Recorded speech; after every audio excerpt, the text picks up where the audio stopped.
Aliansi Jurnalis Independen dan sejumlah elemen masyarakat mengecam keputusan Presiden Joko Widodo yang memberikan remisi kepada terpidana kasus pembunuhan jurnalis Radar Bali Gede Bagus Narendra Prabangsa. Haji menganggap keputusan itu melukai insan pers dan menjadi image buruk bagi kebebasan pers di tanah air.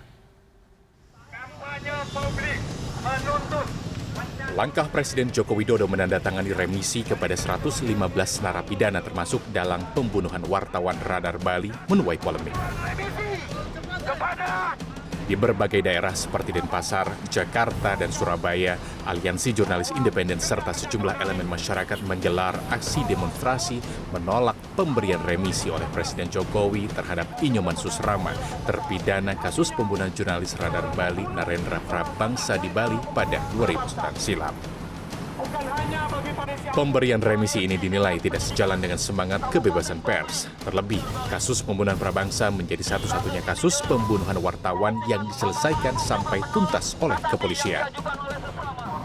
Kita kan punya banyak kasus wartawan terbunuh ya, yang sebagian besar itu pelaku utamanya tidak ada. Misalnya dalam kasus Udin itu kan Iwi itu kan bukan pelakunya karena akhirnya dibebaskan. Terus malah sebagian besar kasus yang lain, kasus Timor Leste, kasus Elsa, itu kan nggak ada orang yang diadili. Nah, dan jadi ini kasus yang agak khusus dan menjadi concern kita karena ya ini jadi presiden yang bagus lah bahwa ada orang yang melakukan pembunuhan terhadap wartawan diadili secara layak dan dihukum secara pantas. Istri almarhum wartawan Radar Bali anak Agung Sagung Mas Prihatini menyatakan kekecewaannya dan berharap pemberian remisi dari pemerintah dibatalkan demi rasa keadilan ia dan keluarganya. Tidak mau diwakilkan, Ya seperti membangkitkan luka lama yang sebenarnya ingin saya lupakan.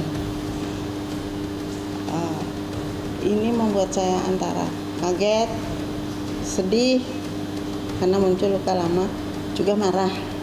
Kok jadinya seperti ini?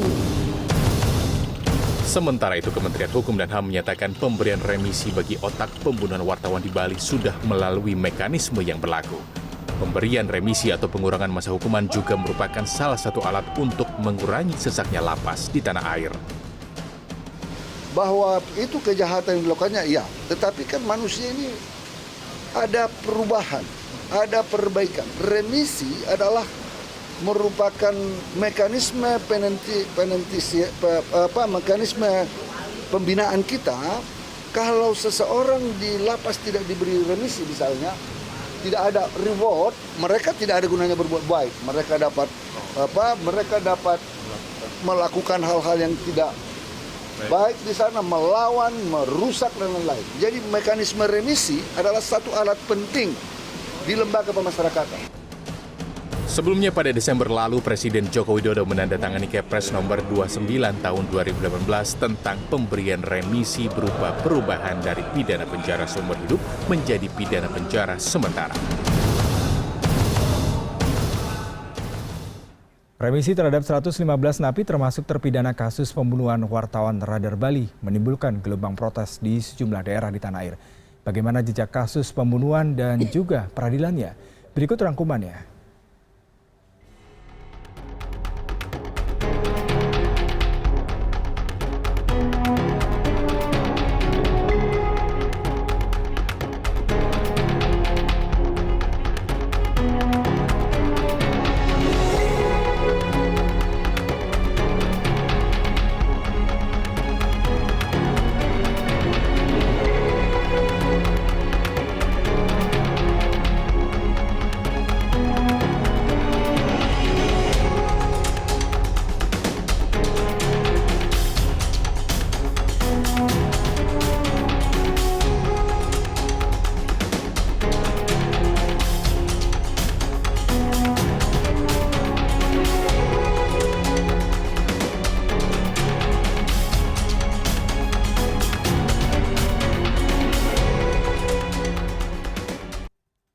Pemberian remisi terhadap pembunuh jurnalis di Bali menuai protes dan polemik. Pemerintah berdalih sudah sesuai aturan. Sementara Aliansi Jurnalis menilai pemberian remisi dari hukuman seumur hidup menjadi 20 tahun penjara tidak mempertimbangkan asas keadilan bagi keluarga korban maupun bisa terhadap profesi jurnalis. Dan untuk membahas lebih lanjut, saya sudah ditemani oleh tamu pada malam hari ini, ada Andi Kusmanto, Kabak Humas Ditjen Pas. Selamat malam, Kang Andi. Terima kasih sudah bergabung bersama kami. Sama-sama. Kemudian yang ada di tengah adalah Mas Abdul Manan, Ketua Umum Aliansi Jurnalis Independen. Selamat malam, Mas Abdul. Malam. Kemudian di seberang saya ini ada Kang Asep Iwan Iriawan, ahli hukum pidana. Terima kasih sudah bergabung malam hari ini, Kang Asep. Kita langsung ke Mas Ade nih, Mas Ade. Kang Ade, kalau kita melihat ini polemiknya sebenarnya remisi mungkin boleh jadi adalah hal yang lumrah dilakukan oleh pemerintah terkait dengan pemberian reward terhadap terpidana. Tapi yang menjadi polemik adalah ketika melukai perasaan dari keluarga ataupun menjadi suatu presiden buruk terhadap salah satu contohnya kasus pembunuhan di Bali, seorang jurnalis yang menjadi korban di sana. Bagaimana? Kami ya atas nama keluarga besar ya dari institusi menyampaikan turut ya prihatin ya, kemudian juga menghormati rasa duka keluarga yang mendalam atas hilangnya keluarga yang dicintai. Tapi kembali kepada remisi yang telah dikeluarkan itu sesuai dengan regulasi yang ada, itu Kepres 174 tahun 99, di mana seorang terpidana yang dipidana penjara seumur hidup, kemudian paling sedikit telah menjalani masa pidananya 5 tahun dan berturut-turut berkelakuan baik, maka dapat diubah untuk menjadi pidana sementara, dan sisa pidananya paling lama adalah 15 tahun. Nah, itu regulasinya dan itu diatur dalam Kepres. Baik. Kang, ada yang mungkin saya pribadi penasaran dan masyarakat penonton CNN Indonesia hari ini adalah sebenarnya proses remisi itu seperti apa secara teknisnya. Kemudian poin-poin penilaian selain tadi berkelakuan baik selama di penjara, adakah variabel-variabel lain yang begitu transparan sehingga masyarakat bisa tahu sosok ini memang layak mendapatkan remisi? Untuk Inyoman sendiri ini ya, Inyoman Susrama itu sudah menjalani pidana 9 tahun lebih. Jadi proses kehati-hatian dari kami sudah ada. Diusulkan oleh terpidana sendiri kepada Kepala Rutan Bangli, kemudian dikaji dalam satu sidang tim pengamat pemasyarakatan di Rutan Bangli prosesnya ya. Kemudian diteruskan setelah disetujui, kemudian di situ ada proses penelitian kemasyarakatan dari Kantor Balai Pemasyarakatan.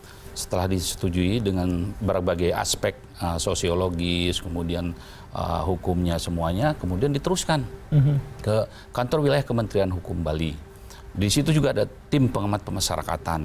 Kemudian disidangkan kembali di sana, setelah disetujui lagi, diteruskan ke tim pengamat pemasyarakatan pusat untuk disidangkan di Direktorat Jenderal Pemasyarakatan. Nah, setelah itu kemudian diusulkan kembali, diteruskan ke Kementerian Hukum HAM. Nah, dari situ Bapak Menteri meneruskan ke Bapak Presiden. Itulah prosesnya. Begitu panjang dan prinsip kehati-hatian kami itu cukup karena 9 tahun itu bukan hal yang sedikit.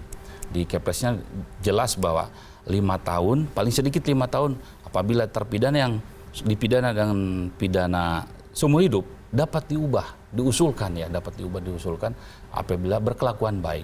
Nah, apabila ini tidak dilaksanakan berarti kan menyalahi regulasi yang sudah ada.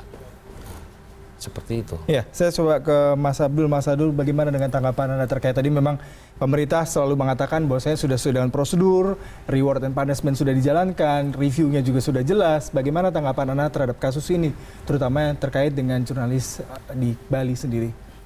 Ya, menurut saya pendekatan yang dipakai oleh pemerintah itu kan selalu yuridis dan prosedural, yang membuat hampir semua kasus itu dinilai secara sama dan pukul rata.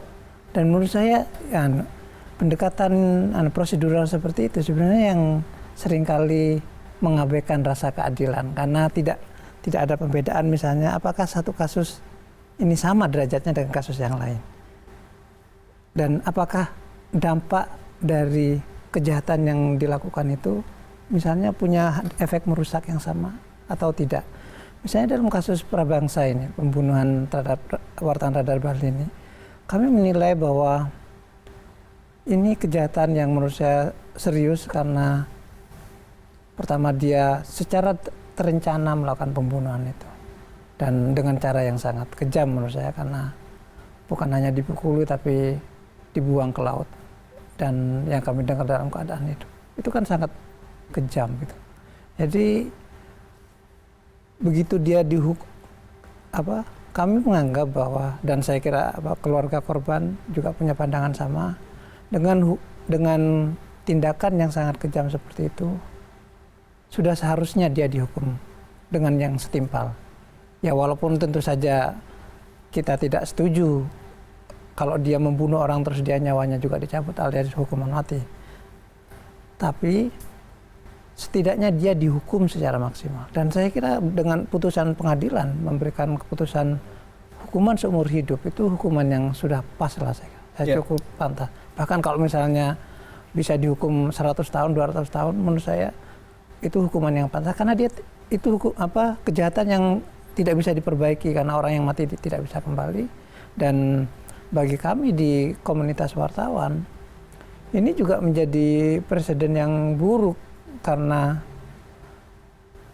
orang yang melakukan pembunuhan, dan kasus pembunuhan ini kan agak jarang ya. Kita sejak tahun 96 itu tercatat hanya ada 10 kasus pembunuhan, dan buruknya hampir semua pelakunya tidak ada yang diproses ke pengadilan, dan ini contoh yang jarang. Jadi begitu ada pelaku pembunuhan yang dihukum, kami anggap, yang jangan lupa bahwa dia sudah mendapat keringanan loh dengan hukuman seumur hidup itu, karena jaksa menuntutnya hukuman mati. Ya. Jadi di tengah situasi seperti itu, terus Presiden memberikan remisi, artinya mengurangi hukuman kepada pelaku pembunuhan itu, ya tentu saja sudah pasti itu inilah sangat melukai kita. Mas Abdul, kalau kita bicara mengenai keadilan, pemerintah sendiri juga memberikan keadilan terhadap para terpidana untuk mendapatkan reward, remisi seperti itu. Tadi salah satu pertimbangannya bagaimana nanti ke depannya mereka tetap menjadi seorang individu yang lebih baik, diberikan kesempatan. Anda bagaimana menyikapi hal ini? Ya, adil bagi pelaku tapi tidak adil bagi keluarga dan komunitas wartawan di Indonesia. Karena sudah pasti keluarga kan, ekspektasi tertinggi yang bisa dimiliki oleh keluarga itu adalah pelakunya dihukum, karena nggak mungkin dia menginginkan suaminya kembali lagi atau hidup lagi. Jadi pelakunya dihukum. Dan kita di komunitas wartawan menganggap kalau ada orang yang melakukan kejahatan yang sangat serius terhadap profesi kita, kewajiban kita adalah memastikan bahwa dia dihukum secara pantas. Supaya apa?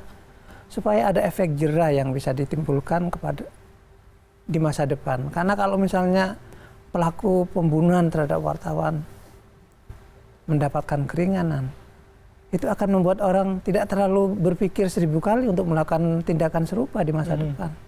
Ya itu kan berbahayanya dari impunitas itu kan.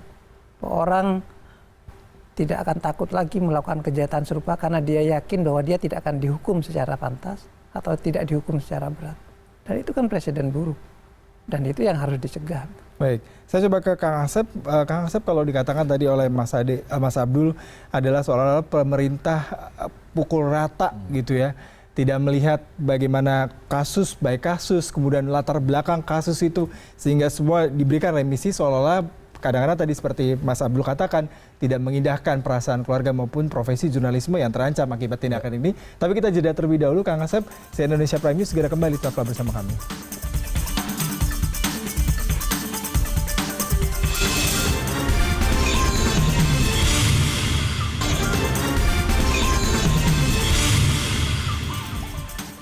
Ya, Anda masih bersama kami di CNN Indonesia Prime News, dan tadi Kang Asep sebelum jeda saya ingin bertanya kepada Anda. Pemerintah kalau tadi dikatakan oleh Mas Abdul seolah-olah hantam kromo aja, semua sama nih ya dalam penanganan kasus, tidak melihat backgroundnya, tidak melihat dan tidak mengindahkan hal-hal yang sifatnya sensitif seperti perasaan keluarga korban. Bagaimana hukum melihat hal ini? Jadi hukum atau hukuman ya atau perampasan kemerdekaan, asas hukumnya harus diatur dalam undang-undang. Itu lebih bagus diatur dalam konstitusi. Nah, konstitusi kita bagus, hanya mengatur tentang gerasi dan rehabilitasi, itu juga harus persetujuan Mahkamah Agung. Ada juga sekarang amnesti dan abolisi, pertimbangan DPR. Nah, itu terminologi itu, karena kemarin kan simpang siur, udah gerasi segala macam. Nah, yang persoalan sekarang kan remisi kan yang dipersoalan. kalau kita menggunakan terminologi remisi, itu pengurangan hukuman, itu adanya di Undang-Undang Pemasyarakatan. Dan itu hak seluruh dunia pun mengatur. Karena namanya remisi itu pengurangan seluruh narapidana diatur oleh konstitusi, harusnya di konstitusi sebenarnya. Tapi kita adanya di Undang-Undang Pemasyarakatan. Nah, turunannya itu dijelaskan di pasal 14 ya, Pak De ya. Iya, betul. Dia harus diatur dengan peraturan pemerintah. Nah, karena biar cepat mengenai peraturan pemerintah. Nah, sebenarnya sih ini harusnya di undang-undang. Tapi kan materinya ya, karena hukumnya masih berlaku, adanya undang pemasyarakatan. Nah, remisi. Kita punya peraturan pemerintah, peraturan menteri, kepres ya dan seterusnya. Sekali lagi, nah lahirlah yang dinamakan sekarang ya, sekarang adanya bagaimana tentang remisi. Nah, pengurangan hukuman itu ternyata kalau hukum positifnya sekali lagi memang ada tata rinciannya di peraturan menteri kan. Nah, di peraturan menteri, peraturan pemerintah itu ada rinciannya. Nah, yang jadi persoalan sekarang sekali lagi itu emang hak siapapun mendapatkan remisi. Nah, sekarang pernah kita muncul di tahun 99 ya Pak De ya. Tahun 174 ada perubahan ya seumur hidup menjadi 20 tahun ya, dan itu masih berlaku gitu kan. Nah, sekali lagi seharusnya aturan itu adanya memang setidaknya di undang-undang ya, tapi ada perintah undang-undang pemasyarakatan di peraturan pemerintah. Tapi faktanya sekarang ada di keputusan presiden. Nah, itu jadi masalah memang. Nah, memang betul apa yang dikatakan itu akan menimbulkan persoalan. Maka sejak awal asasnya pengurangan hukuman, kemudian peringanan hukuman, pengampunan hukuman sebenarnya ada di konstitusi, setidaknya di undang-undang. Jadi makanya wajar. Nah, makanya kan di peraturan, malah di peraturan menteri ya, remisi itu untuk koruptor, untuk narkotika, teroris, kejahatan terhadap keamanan negara itu dirinci. Nah, sayangnya tindak pidana umum tadi kejahatan pembunuhan, malah pembunuhan berencana tidak masuk di situ. Nah, karena dianggap tindak pidana biasa. Jadi ini menimbulkan persoalan. Jadi wajar ketika korban ya akan melakukan bahwa tidak adil dong. Ini pembunuhan malah berencana kan. Nah, misalkan. Kemudian ini aturannya. Nah, maka saya bilang persoalannya tadi sejak awal. Coba kalau semua tentang remisi itu diaturnya di konstitusi, apa minimal di undang-undang, yakin pihak pemerintah aja itu perintah undang-undang. Kalau sekarang kan tahun politik, jadi gorengan politik, gorengan semua pihak-pihak kan. Kalau di situ ketika partai politik merumuskan bagaimana syarat tata cara remisi adanya di undang-undang materinya, saya pikir pihak pemasyarakatan, nah itu saya melaksanakan undang-undang kan, itu produk politik. Kalau sekarang kan pasti mengatakan, lah itu kan di kepres katanya, udah melalui tahapan-tahapan lembaga pemasyarakatan. Pasti bagaimanapun orang LP akan dituduh macam-macam kan. Ada kepentingan. Nah, saya bilang, nah sekarang saya bicara solusi lah. Saya pikir ini kan kejadian ini tidak sekali. Ini udah berkali-kali gitu kan. Malah dulu pernah ada ya kasus Corby malah yang paling menangin perhatian itu hukumannya berat loh. Tapi mendapat sebelum pemerintahan sekarang kan, itu juga langsung di keringanan sampai sehingga dia bisa keluar. Dan banyaklah kejadian, nggak usah buka kasus-kasus, tapi nggak usah dibuka. Saya pikir permasalahan sekarang harus didudukan pada persoalan. Daripada ini muncul kemudian hari, saya pikir mumpung undang-undang pemasyarakatan lagi digodok di DPR, nah saya pikir syarat, tata cara, mekanisme perubahan remisi, ya sekali lagi, remisi dalam arti tadi yang seumur hidup menjadi 20 tahun, kemudian yang 20 tahun mendapat pengurangan, saya pikir syaratnya sekali lebih baik diatur di undang-undang. Sedangkan mekanisme bagaimana caranya bisa diaturkan di peraturan pemerintah, peraturan Kang menteri. Asep, berarti ketika belum ada undang-undang, lembaga pemasyarakatan bisa melakukan penilaian, kemudian variabel-variabel yang sifatnya masih sangat absurd. Ya makanya secara normatif lembaga pemasyarakatan tak ada peraturan menterinya. Nah, selama peraturan menteri belum dicabut ya itu aturannya. Jadi selalu orang pemasyarakatan atau Kumham akan mengatakan itulah aturannya, ini normanya. Tapi bagi para korban, para pelaku, loh itu tidak adil dong. Nah, padahal tadi sejak awal kan, coba kalau diatur di peraturan pemerintah atau di undang-undang, apapun yang terjadi tidak akan menimbulkan perdebatan.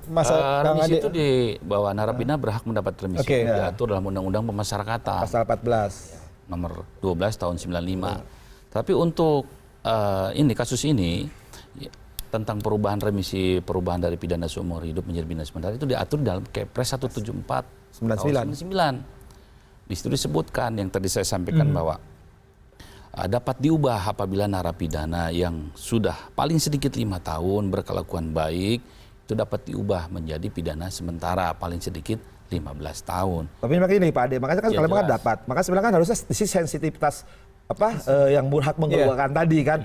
Memang itu hak daripada semua intinya daripada seorang narapidana. Kalau tidak dilaksanakan malah. Nah, jadi masalah kan? Jadi masalah. Nah, memang dilema pemerintah tadi. Nah, regulasi ada unsur sisi kemanusiaan. Variabel-variabel lain apakah ini juga dipertimbangkan oleh pemerintah? Saat mengajukan, sekarang sedang tahun politik. Saat mengajukan kemudian tidak kita responsif, malah Bisa diprotes. Iya. Negara tidak hadir. Yang saya baca Perbangsa sendiri sudah pernah 2 kali meminta gerasi atau remisi ditolak ya, dan baru meminta lagi di approval. Apa pertimbangan ketika ditolak akhirnya juga diterima? Nah ini kan maka seperti tadi persoalan kan ada gerasi, ada remisi. Kalau gerasi kan kewenangan presiden. Dia ada pengampunan ya, segala prosedurnya ke atas. Kan pasti akan logikanya misalkan katakanlah pernah gerasi ditolak ya. Nah sekarang kenapa remisinya dikurangi walaupun tadi kembali hak. Nah kan persoalannya sekarang gini, ini kan persoalan sekali lagi. Karena tadi perintahnya harusnya peraturan pemerintah, ya, tapi dipakai aturan adalah keputusan menteri kan, walaupun turun dari peraturan menteri atau pres, malah itu keputusan presiden kan. Bayangin keputusan presiden loh. Nah sekarang lagi pasti orang akan mengait-ngaitkan apalagi di tahun politik. Dan bahkan ini keputusan ini sudah dilakukan pada pemerintahan sebelumnya, beberapa keputusan. Presiden sebelumnya. Presiden sebelumnya sudah. 99 lah, berarti kan udah 20 tahun. Iya. Udah 20 tahun itu udah berjalan. Cuman sekarang tidak hanya pada pemerintahan ini. Jurnalis kan. Nah, tidak hanya jurnalis, saya pikir siapapun ketika saya katakan tadi, ketika itu pembunuhan berencana, perbunuhan sadis, saya termasuk kan kategori sebenarnya juga kalau mau dikelompokkan tadi kena teroris. Tapi sayangnya tidak masuk kategori kejahatan serius. Mas Abdul mungkin mau menanggapi sedikit. Ya, saya kira itu yang harus dipertimbangkan dalam ini kan memberi remisi itu kan policy. Ya, kebijakan yang dimiliki oleh pemerintah yang pasti dilandasi oleh sikap dasar pemerintah dalam melihat sebuah masalah itu seperti apa. Misalnya, kalau untuk kejahatan yang misalnya melibatkan berdampak langsung kepada individu, saya kira pertimbangan kemanusiaan itu harus dilihat karena ada orang yang terdampak langsung misalnya. Berbeda misalnya dengan kayak narkoba, misalnya orang pemakai narkoba.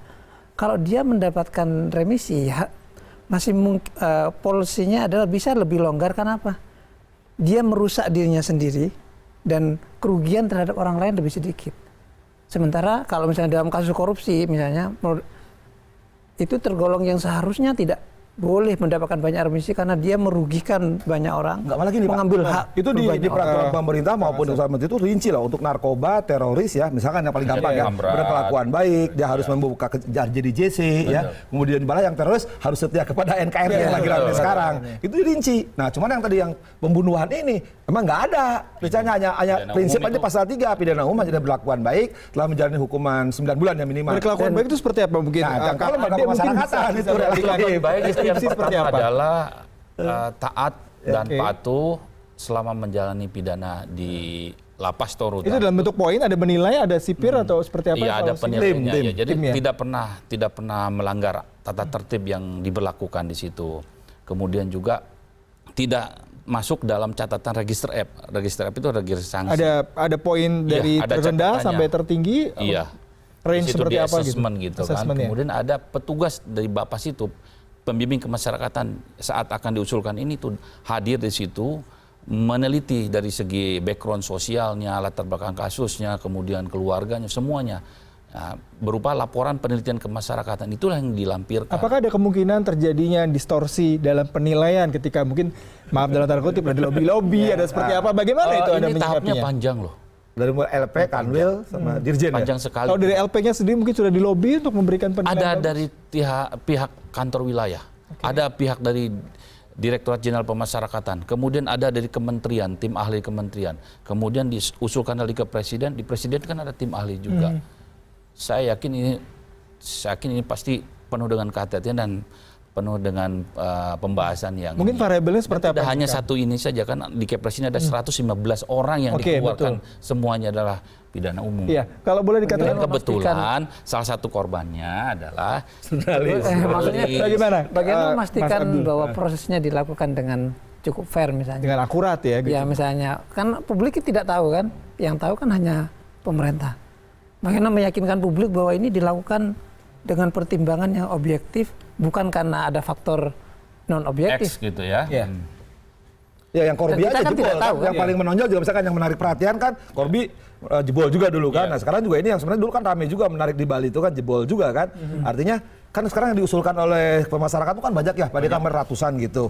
Nah, suka rincian satu persatu yang ditanyakan oleh beliau, batasannya itu mungkin sejauh mana. Nah, ketika mungkin nih gelondongan masuk kepada presiden, nah disitulah mungkin walaupun keputusan presiden bisa tanda tangan aja. Ternyata di situ ada satu yang tadi dalam tanda petik ya sangat sensitif kejahatannya, dan itu menimbulkan dampak yang luar biasa. Ya, ada kan insight seperti itu kepada takutnya khawatir itu Pak Ade, mungkin yang kita khawatirkan takut dicurigai lah orang pemasarakatan untuk memberikan penilaian mengenai remisi ini. Ya semuanya dengan regulasi dan tim. Ya itu kan yang tadi saya sampaikan bahwa di rutan itu ada tim pengamat pemasyarakatan, dan itu tidak main-main. Ditambah lagi penelitian kemasyarakatan tingkat wilayah pusat. Saya yakin di sini tidak ada permainan. Buktinya ada 115 orang dikeluarkan di Kepres ini. Penuh kehati-hatian, penuh perhitungan, dan non diskriminatif. Nah itu problemnya, non diskriminatif itu, karena tidak melihat kasus per kasus yang mungkin masing-masing punya dampak yang berbeda. Dan tapi kalau saya melihat dengan ada kebijakan seperti ini, kita jadi tahu seperti apa sikap pemerintah dalam soal kebebasan pers dan kemerdekaan pers. Karena kalau kita misalnya sikap pemerintah cukup jelas, misalnya punya sikap yang mendukung kemerdekaan pers, salah satu cara yang bisa ditunjukkan adalah membuat undang-undang yang mendukung kemerdekaan pers atau membuat kebijakan lebih teknis yang kira-kira sejalan dengan kemerdekaan pers dan memberikan remisi kepada pembunuh wartawan. Saya kira jauh dari semangat itu. Jadi Anda melihat ini sebuah presiden buruk terhadap profesi jurnalis. Yes. Ini bagaimana Anda menanggapi ini cara pandang saja saya mungkin. Sejak seseorang diponis, begitu masuk ke lapas berubah kita. Mereka walaupun siapapun walaupun melanggar itu mereka tersesat. Negara tidak berhak membuat seorang terpidana narapidana menjadi lebih jahat. Salah satunya pidana adalah hilang kemerdekaan. Tidak ada boleh lagi turunan-turunan kesakitan di lain itu gitu. Jadi kami ya membimbing ya, kemudian membina. Memang sisi pandangnya berbeda, tidak ada kaitannya dengan undang-undang pers. Jadi kami fokus kepada pure warga binaan, membina, mengajak mereka agar mengakui pertama kesalahannya, menyadari bahwa itu perbuatan keliru, kemudian juga memperbaiki diri, kemudian tidak mengulangi lagi. Target kita adalah mengeluarkan mereka menjadi manusia seutuhnya, menjadi manusia yang baik. Dapat berkumpul dengan keluarga dan masyarakatnya seperti manusia normal lainnya. Jadi Kang Ade, kalau dari data yang kami dapatkan dari 115 napi, rata-rata ini adalah terjerat kasus pembunuhan berencana dan pemerkosaan. Apakah memang ada pertimbangan mereka itu sudah membunuh berencana atau dia seperti itu? Mungkin kita coba meninggalkan latar belakang profesi daripada korban, tapi kita melihat kasus ini ada pembunuhan berencana, kemudian pemerkosaan, pastinya juga mengakibatkan keadilan itu berada di pengadilan ya. Begitu udah divonis jelas di situ. Tapi begitu masuk ke dalam lapas itu dibina, diajak menjadi baik. Kalau sudah baik menjalani pidananya, ya yang tadi seperti saya sampaikan untuk yang kasus ini kan, sudah jelas paling sedikit 5 tahun dan Pak Nyoman ini sudah 9 tahun lebih menjalani, tidak dinilai itu selama 9 tahun, dari bulan ke bulan, dari tahun ke tahun, perilakunya bagaimana berhubungan dengan sesama warga binaan, kemudian petugas dan dengan Tuhannya semuanya. Jadi kita tidak berhak untuk menjat bahwa sekali dia bersalah, salahlah selamanya, jahatlah selamanya sampai seumur hidup. Ini yang kita tidak boleh. Ya Kang Asep, tadi sebelum juga jadi permasalahan mungkin gini, bukan memang dia tetap karena dia salah harus dihukum. Kan jadi persoalan bagi masyarakat. Kang Ade jawabannya ditahan dulu. Kita break lagi. Terima kasih ya. Si Indonesia Prime News segera kembali tetaplah bersama kami.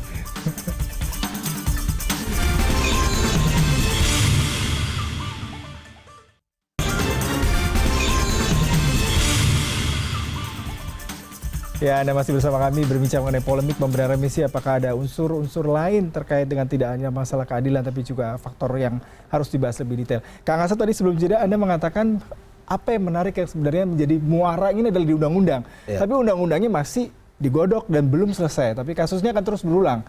Ya, tadi kan saya katakan kalau perampasan kemerdekaan itu asasnya harus diatur di undang-undang. Itu balik lagi di konstitusi. Cuma saya kan kata remisi itu munculnya di undang-undang, cuman syarat dan aturannya muncul di bawah. Nah ketika di bawah tataran kebijakan kan, kalau kebijakan pasti di PP, permen, permen itu kepres. Jadi pasti tergantung, apalagi kalau berbeda misalkan pasti, nah lagi tahun politik sekarang, pasti orang memandangnya kepentingan lain-lain, apalagi misalkan entah korbannya, entah pelakunya ada kaitan, pasti akan apapun akan rame. Tapi kalau sekarang dari awal kembali ke asas, ketika nih remisi, pengurangan hukuman, dimuat dalam materi undang-undang, ya sekarang materi sudah ada lah, ya, di PP tinggal naikin, itu kan peraturan perundang-undangan materi muatan ini seharusnya ada di undang-undang. Ketika dinaikkan undang-undang, syaratnya jelas, ya kalau mekanisme mungkin peraturan pemerintah, syaratnya jelas siapa yang dapat berubah dari mati ke seumur hidup. Ya di KUHP nya diatur bagi mati menjadi seumur hidup, ya perubahan hukuman bersyarat itu kan. Nah sekarang kan jadi masalah hukuman seumur hidup menjadi 20 tahun. Nah, sementara. Orang pasti akan berbeda, sampai apa-apa pasti akan ribut dimanapun juga, tidak pernah selesai ya. Nah sekarang, kalau ini sekarang misalkan ketika orang merubah seumur hidup menjadi 20 tahun, syaratnya jelas ya di undang-undang. Nah, itu kan ketika buat undang-undang kan DPR, kepentingan-kepentingan politik itu hadir kan.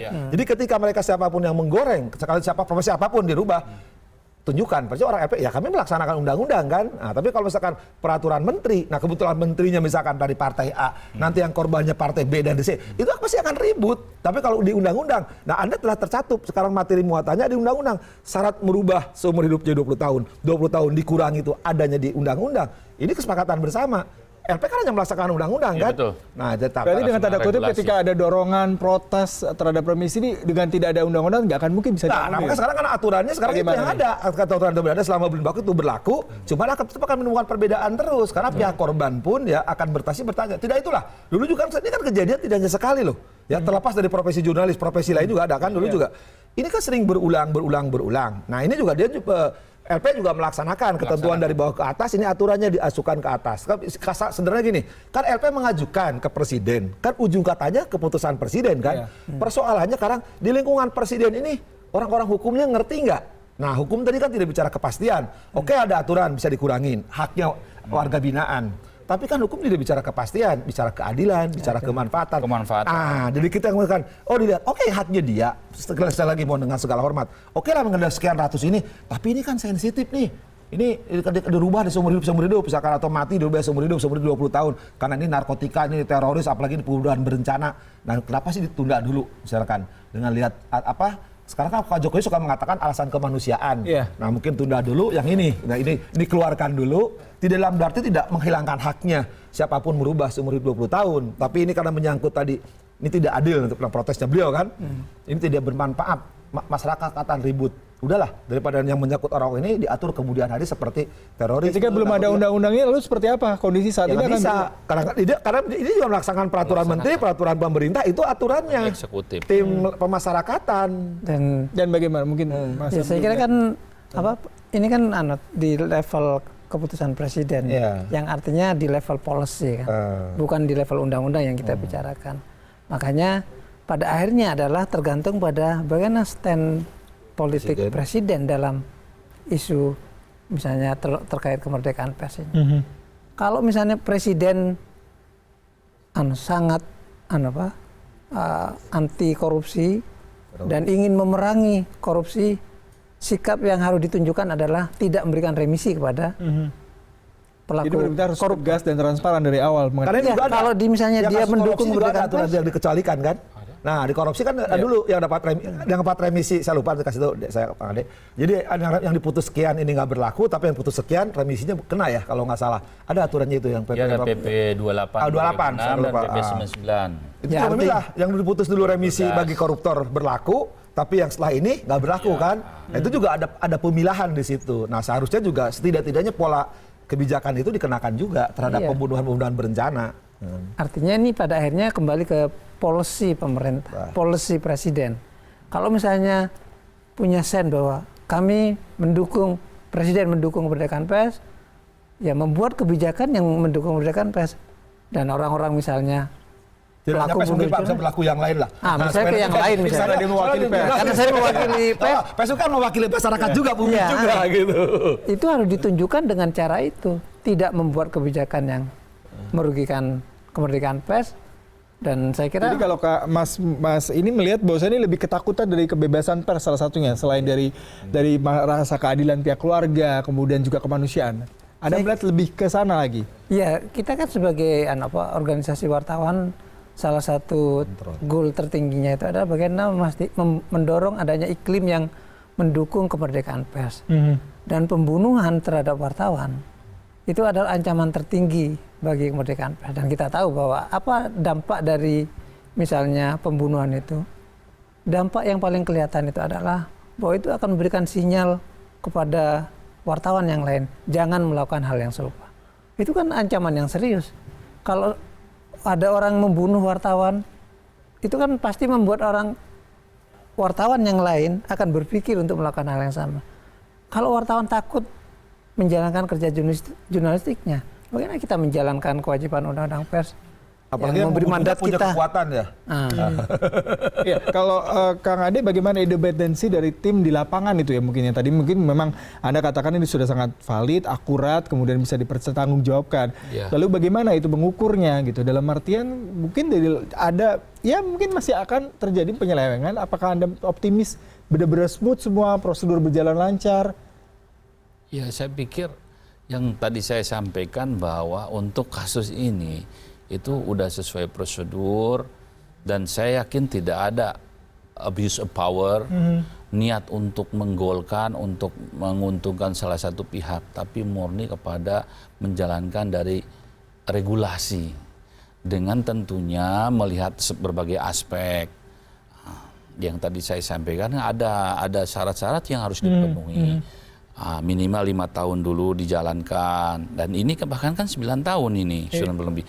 Ada selama 9 tahun itu baik tidak kan, kemudian ada penelitian kemasyarakatan, kemudian ada sidang tim pengamat pemasarakatan menilai seperti itu, diusulkan berbagai tahap sampai terakhir ke presiden. Itu waktu yang cukup panjang dan saya yakin di situ tidak ada unsur subjektivitas untuk menggolkan kepentingan salah satu pihak lah, merugikan berbagai pihak lain seperti itu. Kalau Kang Asep, kalau kita melihat ada dorongan protes kemudian pihak AJI dan juga wartawan mungkin mengultimatum dalam 1 pekan ini kalau tidak ada langkah mengenai merevisi daripada remisi ini sendiri akan terus bergejolak. Apakah remisi ini bisa dicabut? Gini, kalau kebijakan sekali lagi kan pasti menimbulkan ketidaksukaan. Suka atau tidak suka pasti mungkin itu atau hal yang tidak bisa kita hindari.